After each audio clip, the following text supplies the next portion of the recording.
Okay, we're going to go ahead and get started, and people will join us. Thank you so much for joining us today. On behalf of Vivvi, I'm so happy to welcome you today. I'm Rachel Duda, the Vice President of Learning at Vivvi, and I'm honored to host this very incredibly important conversation here tonight at Vivvi, focused on advocating for your child when they're faced with a diagnosis or difference and getting them the care and support your family needs to navigate this new reality. As a mom of four and a lifelong early childhood educator, I've had a lot of incredibly emotional conversations about my own children and the children in our schools' communities. No matter how big or small a child's challenges, when you're coping with something unknown or unexpected, it can feel like your life has been turned upside down. And trust me, I've been there, and I understand what that feels like. And while some of these conversations are more common than you think, it often feels like you're usually the only one in the universe experiencing whatever challenge you're going through. And it can be completely isolating, frightening, and overwhelming. And that's why I'm so grateful for Dr. Kelly Fradin's new book, Advanced Parenting: Advice for Helping Kids Through Diagnoses, Differences, and Mental Health Challenges. It's not only providing detailed direction and guidance for parents experiencing challenges, but it's also normalizing this much needed conversation.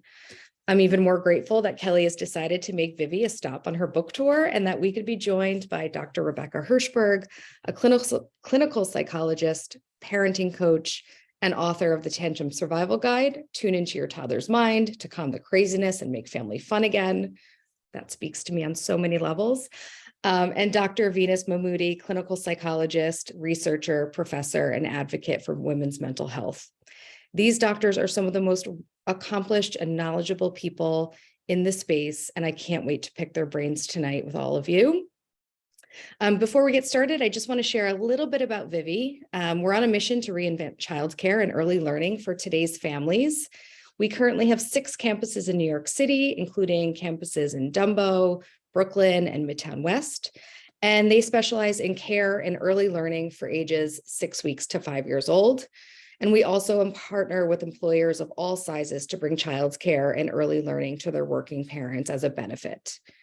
We truly believe it's our mission to support the whole family, not just with high quality learning and care, but also with education and resources for those early years, which is why we're hosting this conversation today.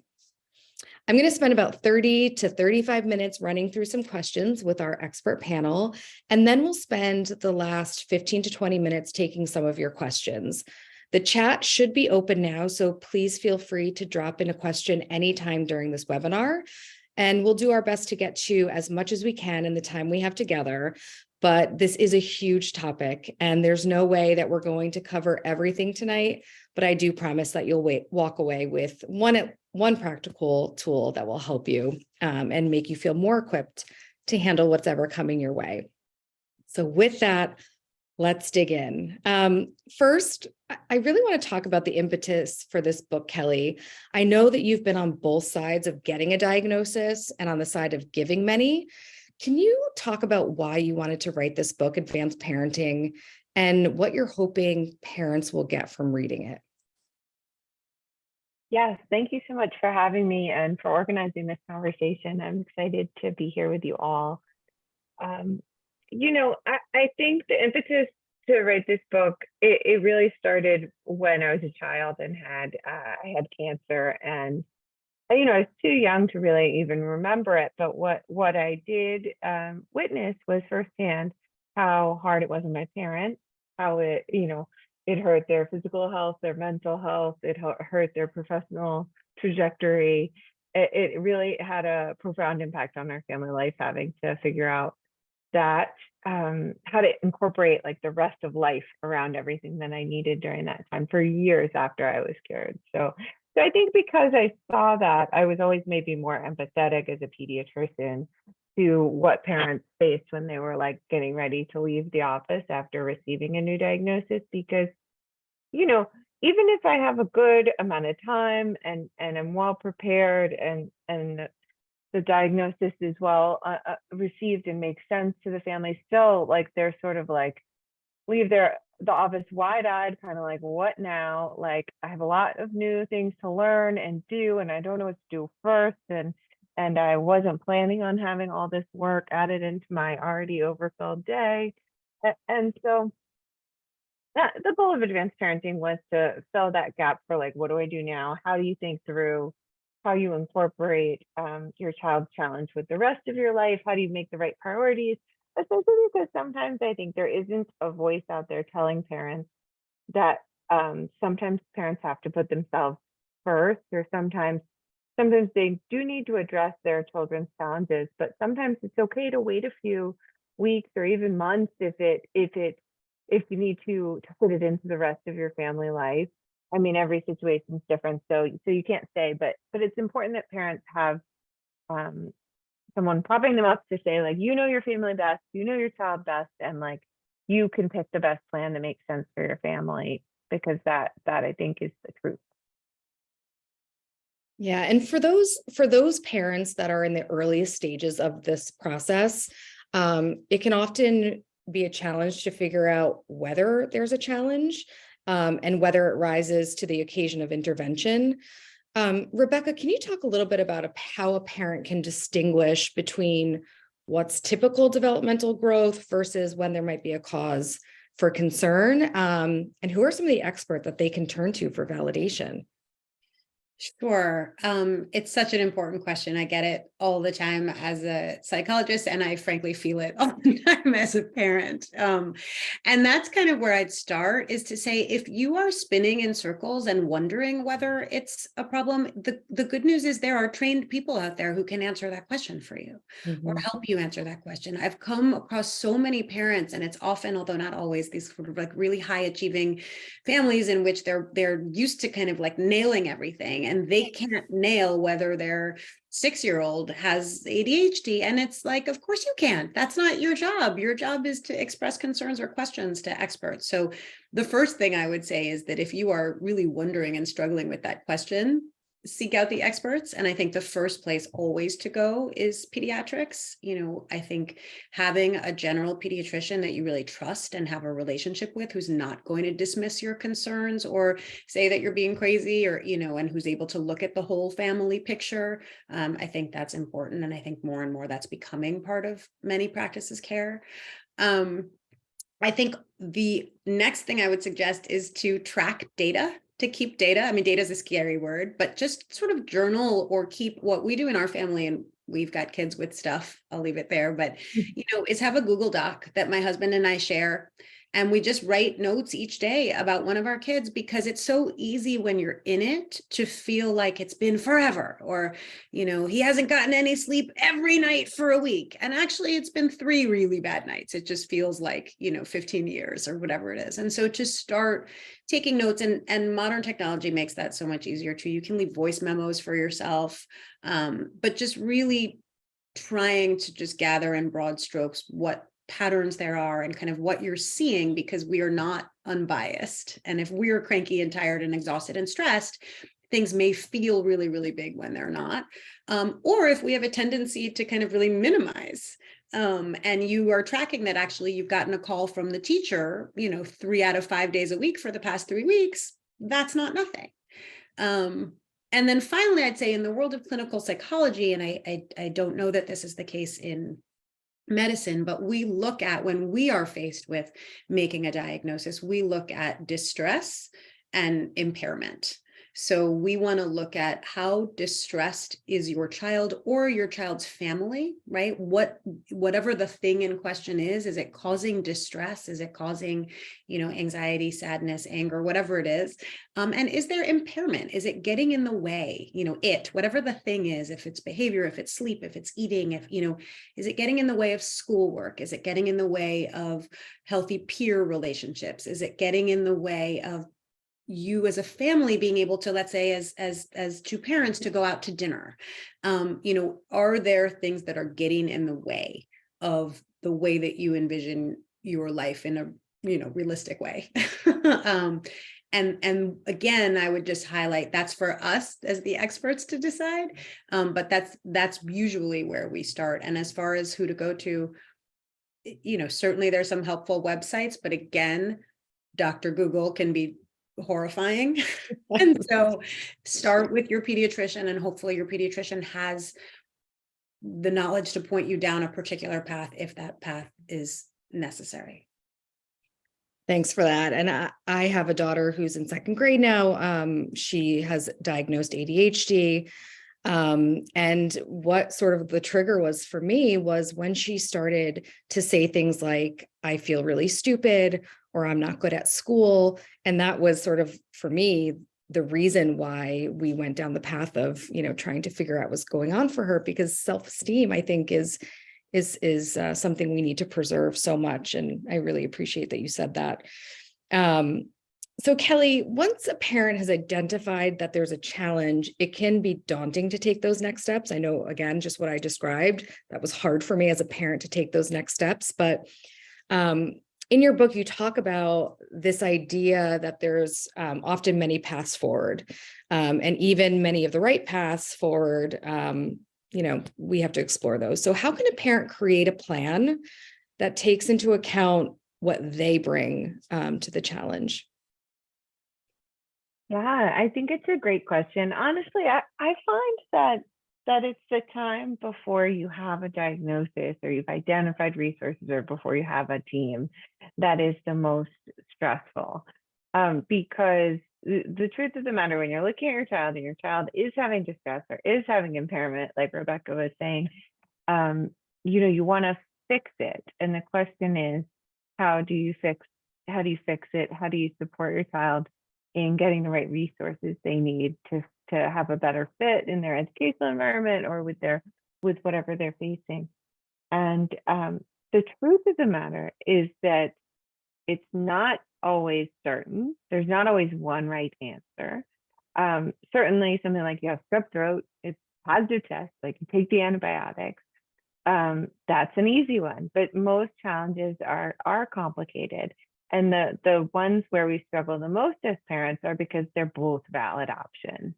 So you could, if your child has ADHD, you could start by jumping into accommodations in the school and executive function coaching, or you could go to OT, or you could seek out a psychiatrist and start medication right away.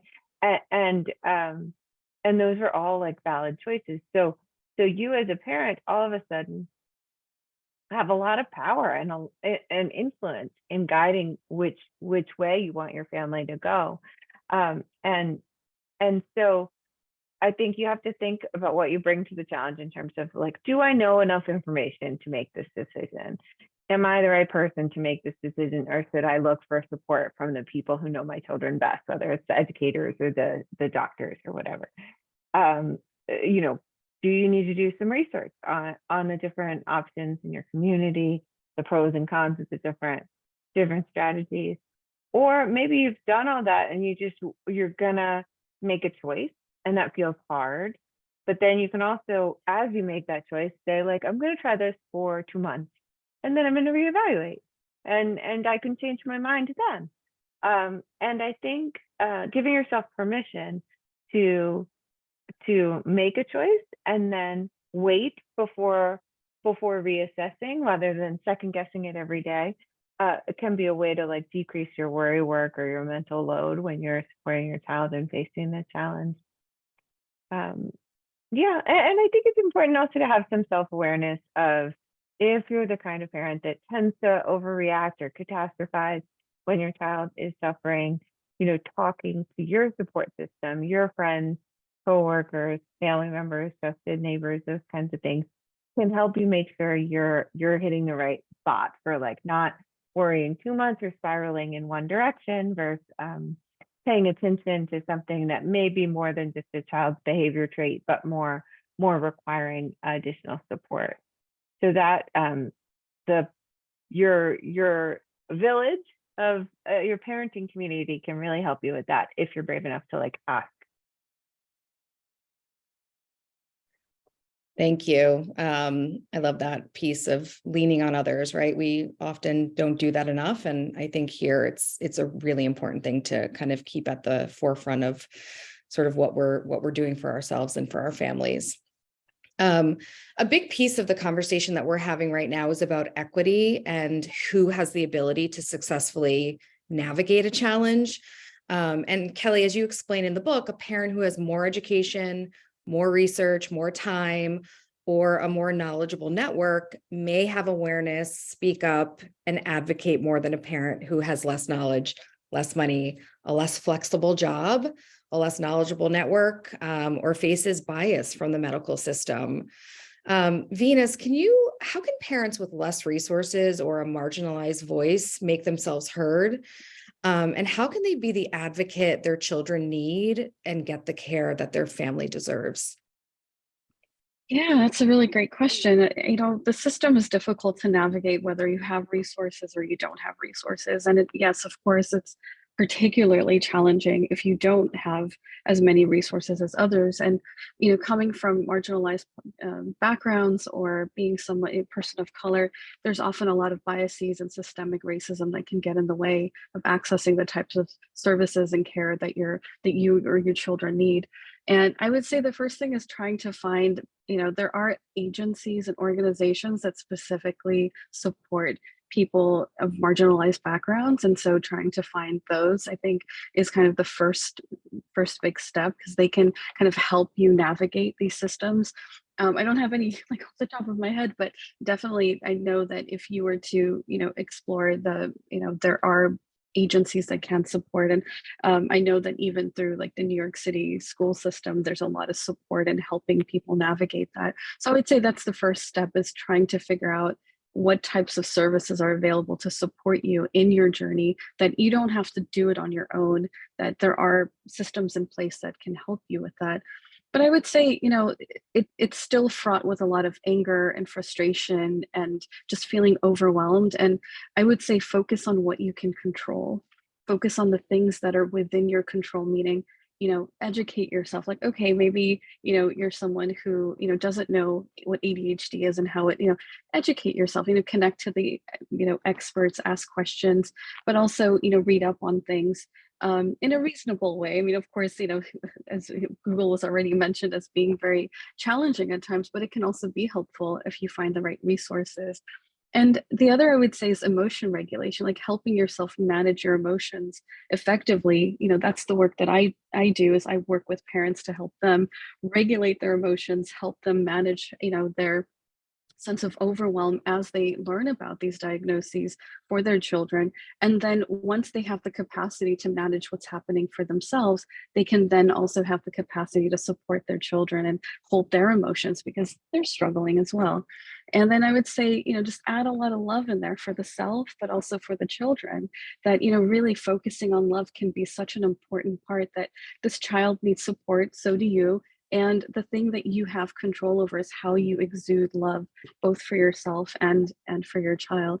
And the final thing I would say is, sometimes we have to raise our voices to make them heard, and sometimes we have to bring them down to make them heard. And I think sometimes when people get very activated and angry, they might shout and scream, and people don't listen as well. And sometimes when our voice is very small, people don't listen very well. And this is something that I can attribute to I mean, this is something I connect with very well.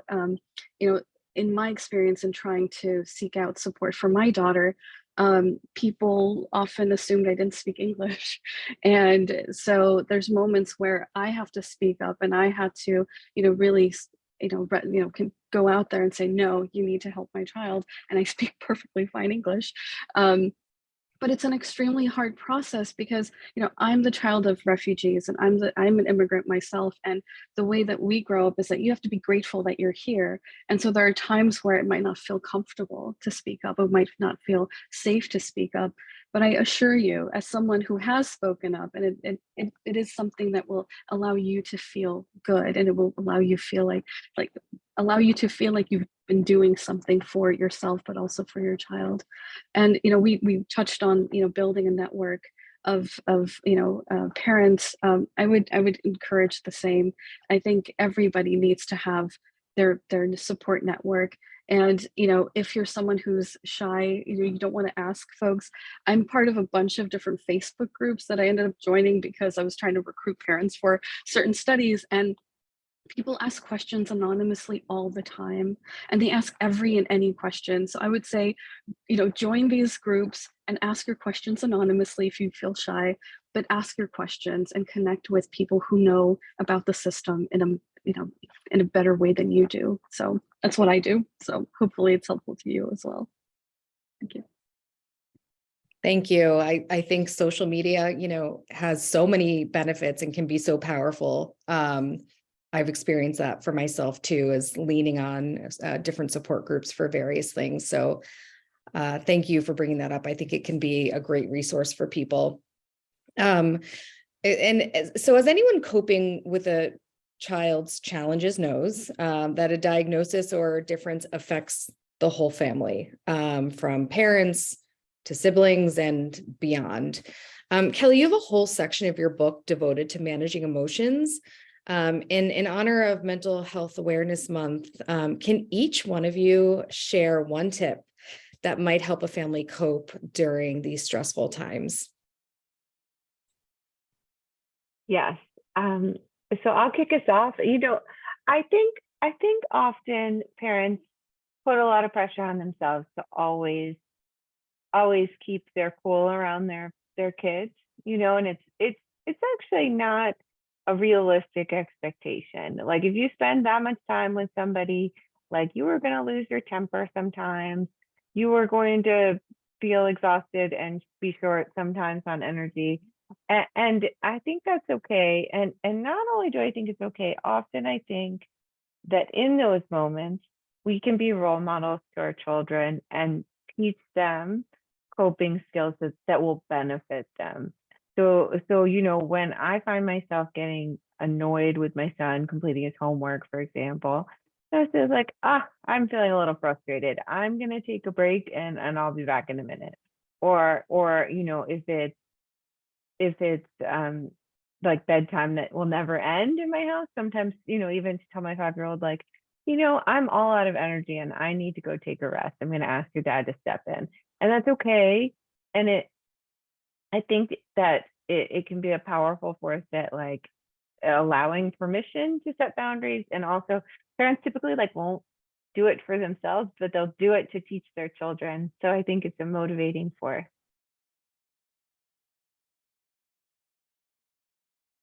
Rebecca or Venus, would you like to share a tip?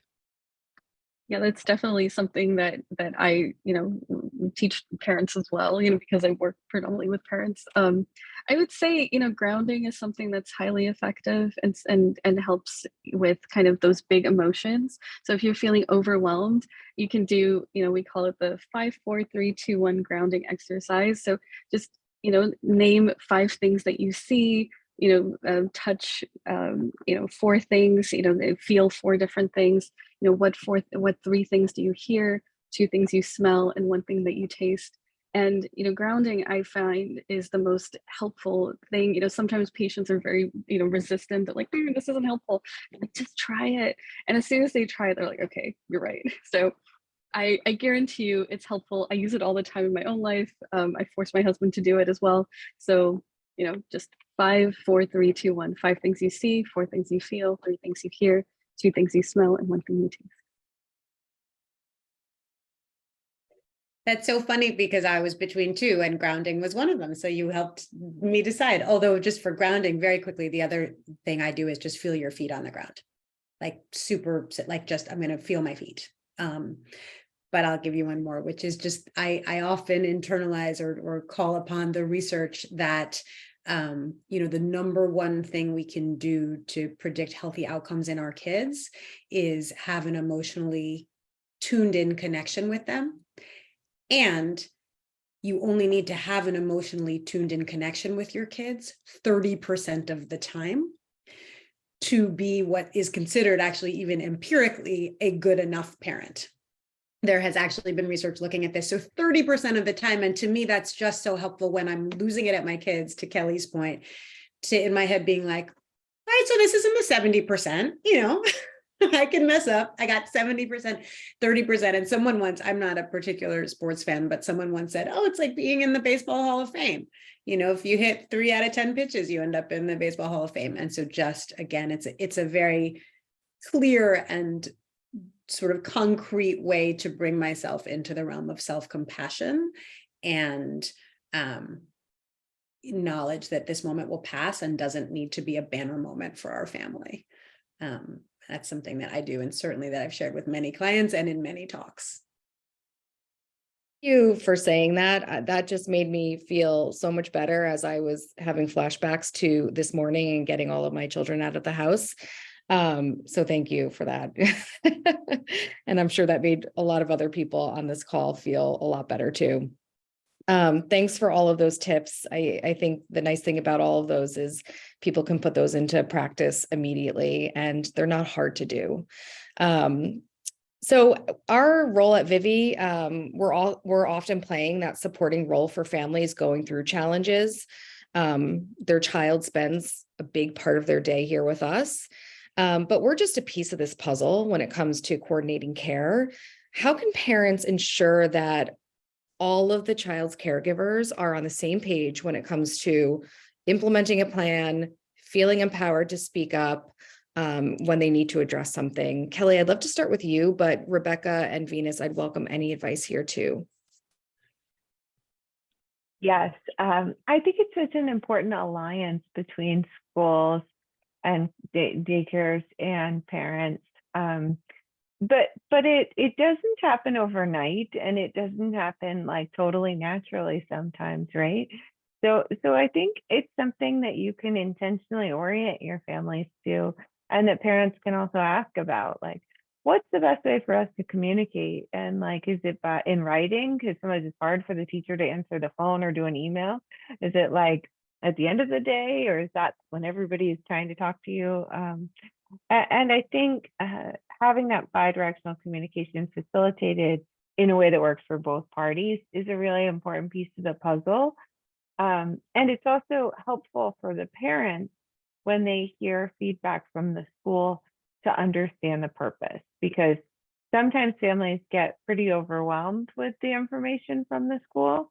And you know, mostly I think it's very well intentioned. It's like, if a child's struggling with a behavioral difficulty in school, you know, they might get a call a few times a week from the school. This happened today. We wanted you to know.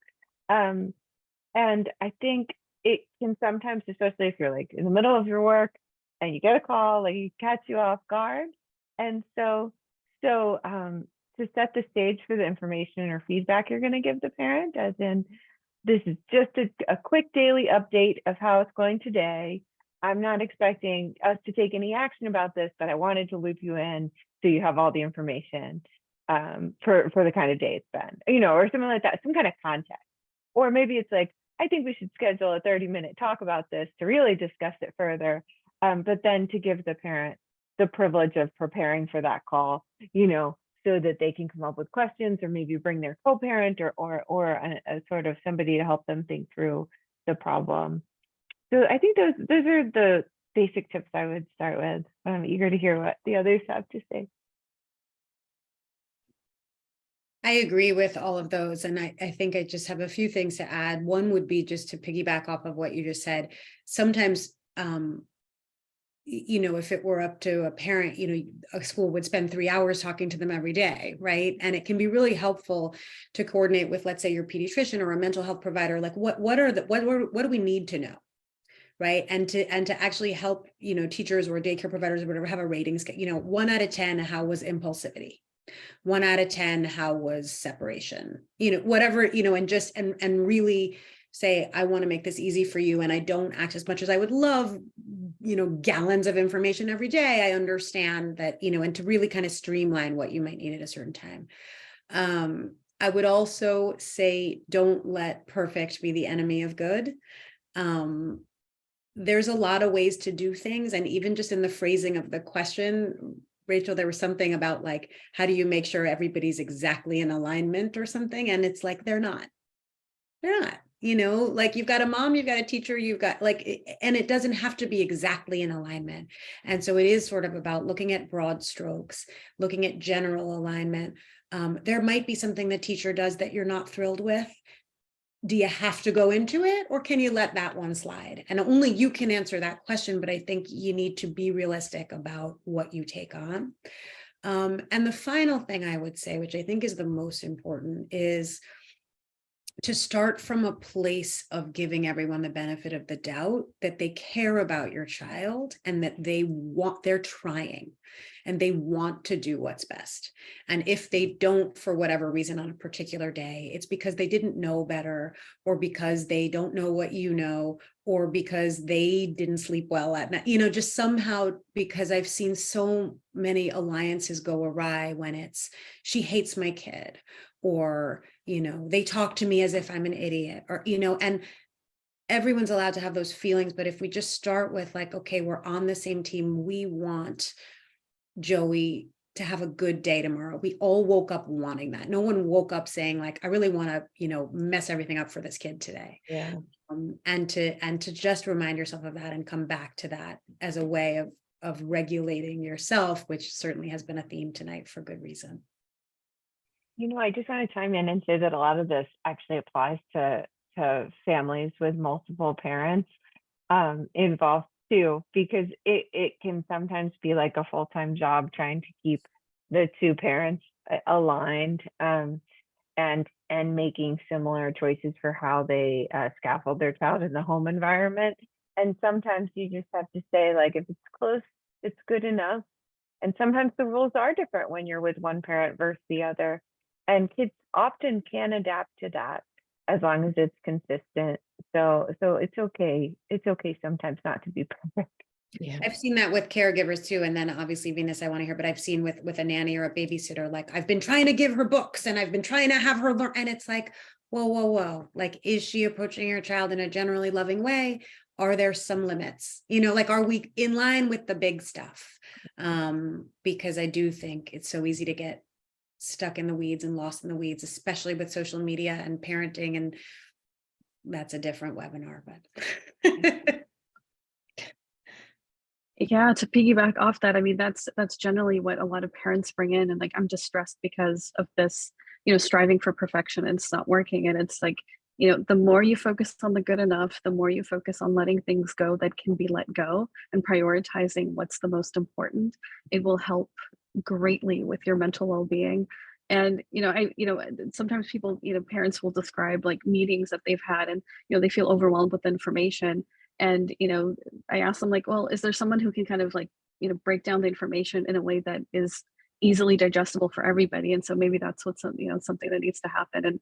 And that often can be helpful, especially if you're bringing in all these different experts and not everybody's has expertise in a particular area. So for example, like neuropsych testing, that's something that psychologists, yes, we know, but not everybody is well versed in it. So a teacher might need a little bit of help of like what's working memory versus executive functioning, and being able to kind of learn a little bit about what that means so that they're able to provide the children with the type of support they need in the classroom and beyond. Thank you. Yeah. And I think I've seen so much success when school and home partner together as much as possible. And if a child is working with outside providers, to connect everybody together so that they can be on the same page and they can be learning from each other. And, a child in school is very different than outside of school or one-on-one with a therapist. So I think kind of having that connection and collaboration is really valuable. And I love what you said, Rebecca, with, assume best intentions. Teachers want the best for a child. And sometimes it can feel, right, like they're, kind of getting on a child or on a family for doing something or not doing something. And really at the heart of it, they really care about the child, and that's what they're doing. Thank you all so much. We have some time for questions, questions either from the chat, or we can also pull from questions that we've gotten in advance, because we did get quite a few questions in advance. So for those of you joining us, the Q&A is open, the chat is open. Okay, I see one that just came in. I'll read it aloud to everybody. Our child's challenge, while overwhelming for us, seems small in comparison to so many other children's challenges. I feel guilty for feeling frustrated, and also I feel frustrated. How can I reconcile this or even talk about my own challenge with parents who I know are dealing with so much more? Great question. I can take this or start. I mean, this is what we all feel all the time, right? You know, oh gosh, I'm having the worst possible day. Okay, but at least I have a roof over my head. I can't believe I'm upset that I had the worst possible day, right? I mean, I just think so much of this is not just about parenting, but it's about how we go through the world, especially when we're being bombarded with hearing about other people suffering all the time, or walking down the streets of New York City right now and seeing people suffering all the time. And suddenly it feels like I don't have the right to be upset that my child has dyslexia, you know, because I can deal with, you know, and I don't think that way of thinking, although completely natural in some ways, I don't think it benefits anyone, because it doesn't give us permission to have our feelings, and our feelings are our feelings. And there's not a finite number of feelings, and you have to give them to the people that really deserve them. I think even just from the way that question is phrased, it's very clear you have a sense of gratitude. It's very clear you have a sense of perhaps a way that you may be privileged in a way that somebody else isn't. And it's really important to model those things for our kids, modeling gratitude, modeling giving back, modeling an understanding of privilege. And that's a separate bucket from allowing yourself to have feelings and allowing yourself to feel sad or overwhelmed or frustrated.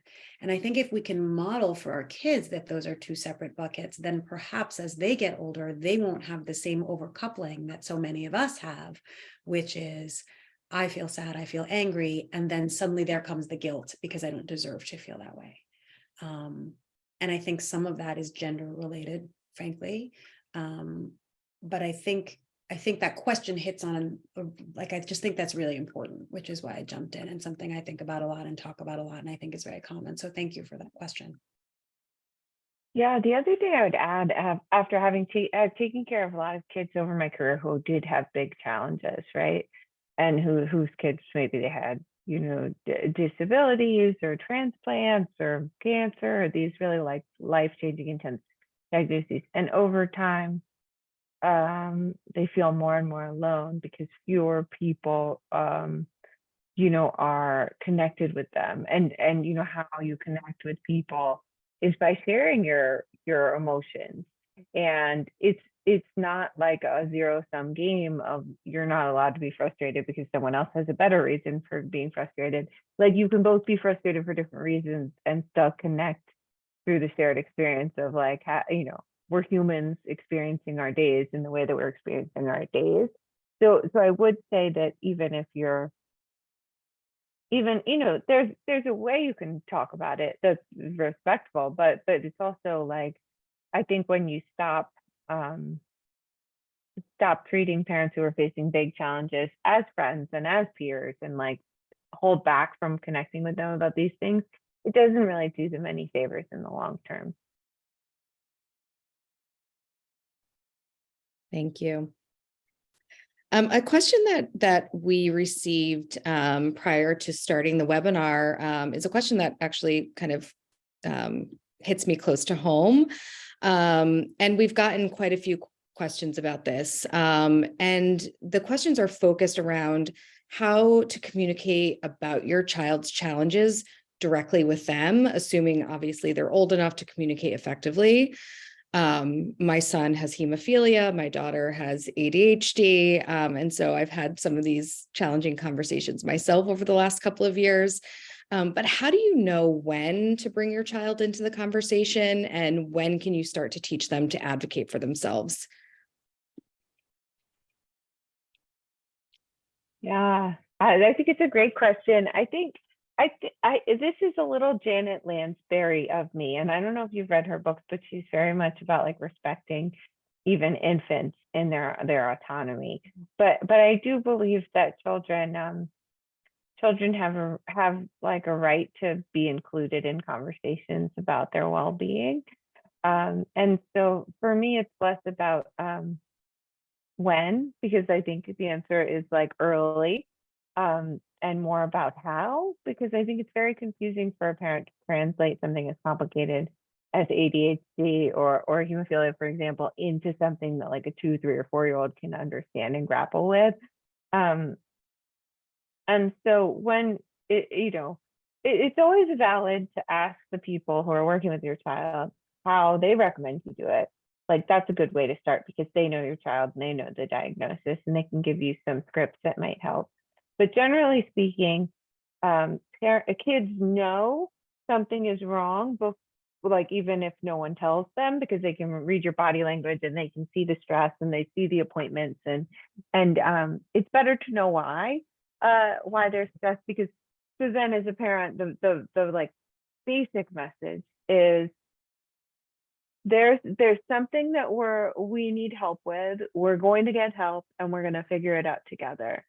And that is often enough, for a child to have that message and tell them that they're safe, they have all the help they need, or they're going to get it, and they're going to make a plan for the future to help with anything that might come up. And I think that's the bare bones of it. I think when you get too detailed at a young age, you can risk doing harm. Like say you might need surgery in 2 years, like that's a level of detail a 3-year-old doesn't need, because that they can't really understand that. It's kind of not fair because it's too abstract or too far. But that message of like, we go to doctors or we go to get evaluations from therapists so that they can help us, and they're going to make a plan and help us. And any questions you have, if I don't know the answer, we can ask them and we can find out together.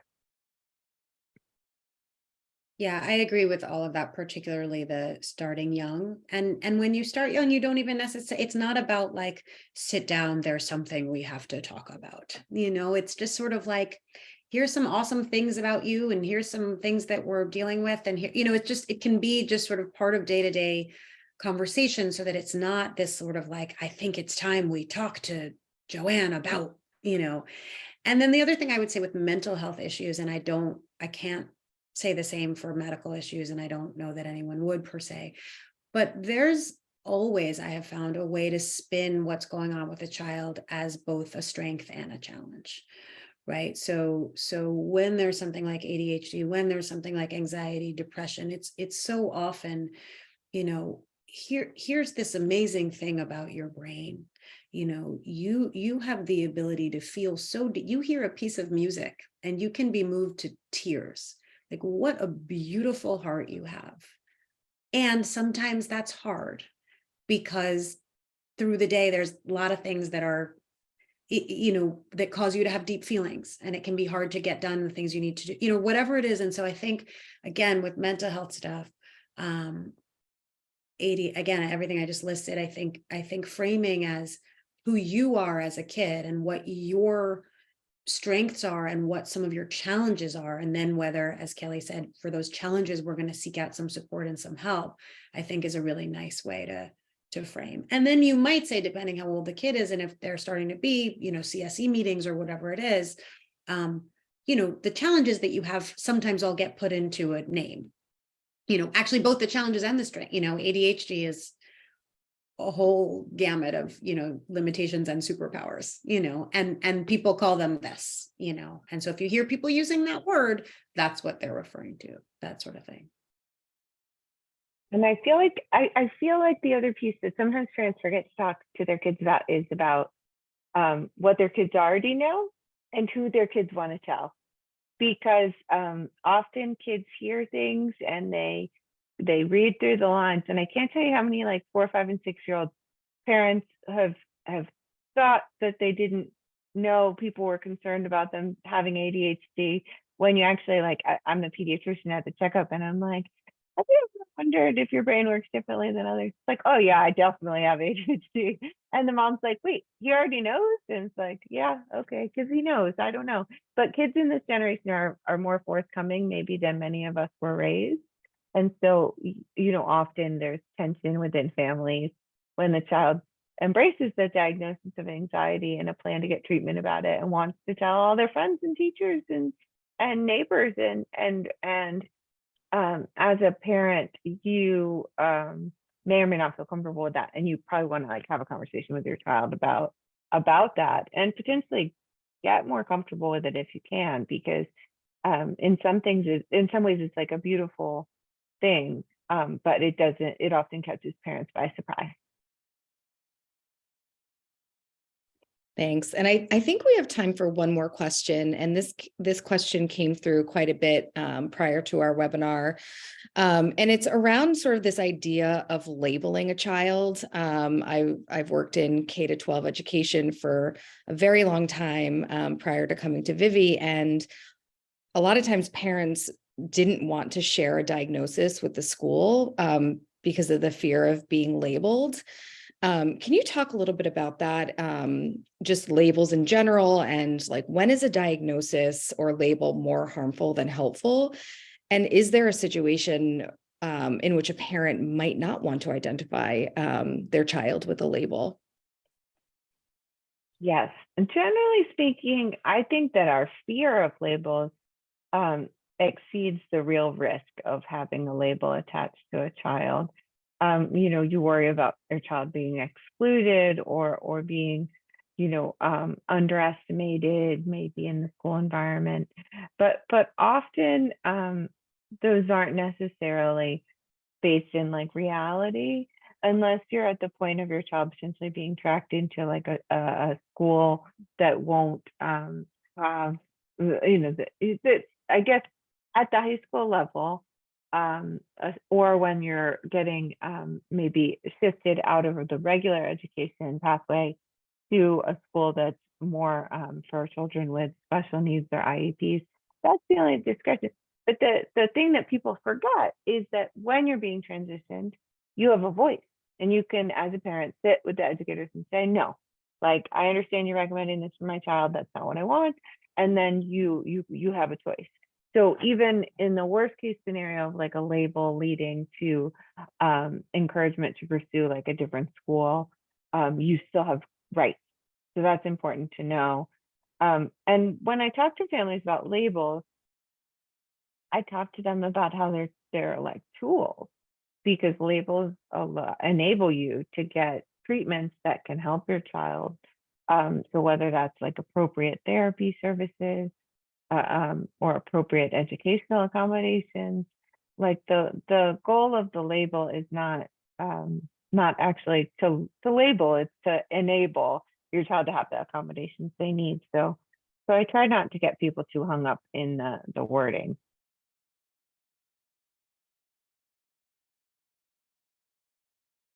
I would think, although Venus, and I don't want to put you on the spot, but I am curious as to your take. I would imagine there's some real equity issues that come up around labels and what labels mean kind of culturally, or racially. I think they can be weaponized in different populations and in different settings, perhaps. That's sort of my comment. I can speak to some experiences that I've had working in populations where that's been the case, but I know that this is kind of what your focus is. So I'm curious if that's still the case. My hope would be maybe that's old from 20 years ago and it's changed, but I know that, frankly, being, let's say, a little, Black boy with ADHD may carry different weight,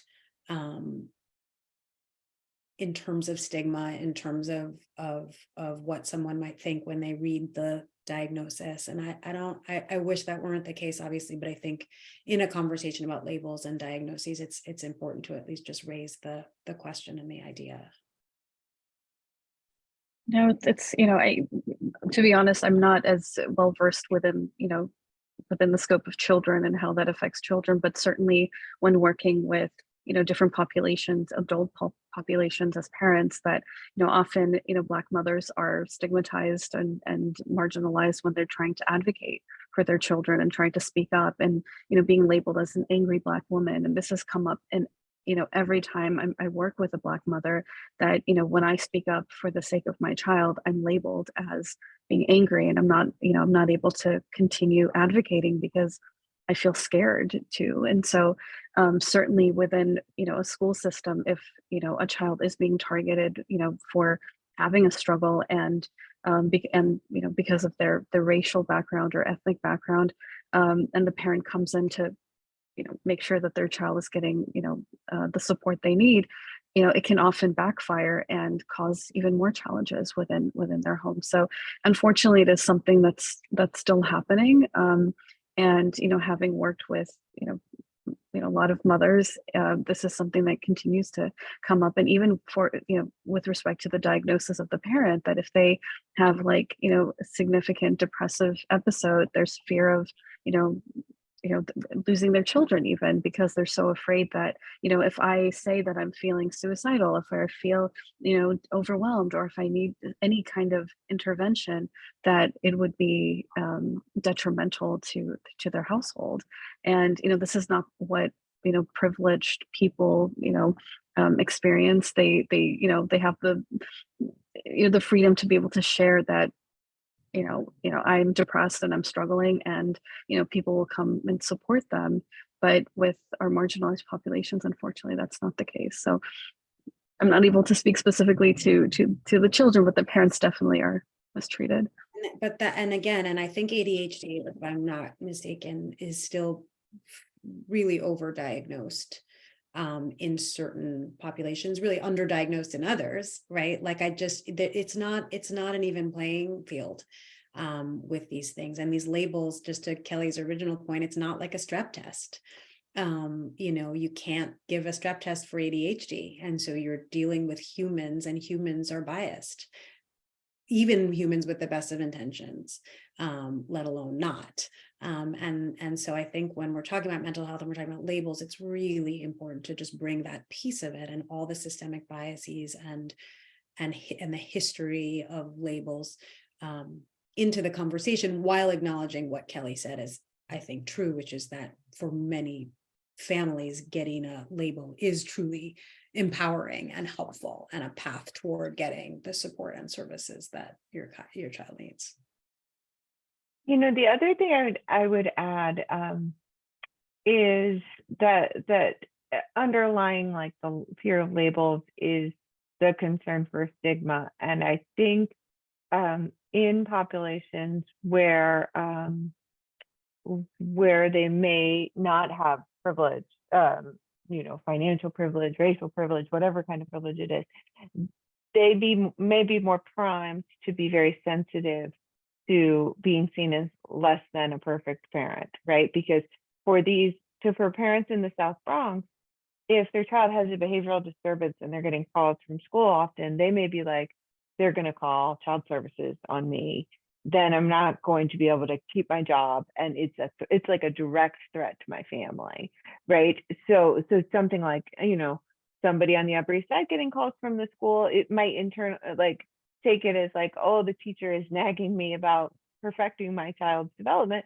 That somebody with the same situation in a different neighborhood might really perceive that as a threat for a real reason that their lived experience in their neighborhood has taught them to expect.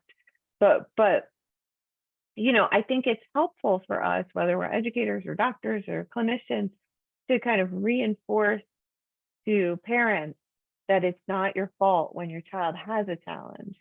That sometimes parenting strategies and making changes to the way you respond to your children's behavior can be part of the answer, but that doesn't mean that you caused your child to have ADHD or to have anxiety or have behavior that requires an intervention at school. So I think when we remind parents that it's not their fault, we can kind of try to separate it from being a reflection on them and their parenting, and that can kind of de-escalate how sensitive people feel about labels. Thank you, everybody. That was a really rich conversation, and we could spend all of our evening talking about this. But we know that we all have things to do, and hopefully we got some of you out of some bedtime routines. So thank you so much for joining us today. We're grateful that you could spend this time with us. Please look out for a recording in your inbox tomorrow. And as always, feel free to email our team if you have any other questions. Have a wonderful night, everybody. Thank you so much to Kelly, Rebecca, and Venus. Thank you. Good night, Thank everyone. you so much. Take care. Good night. Bye.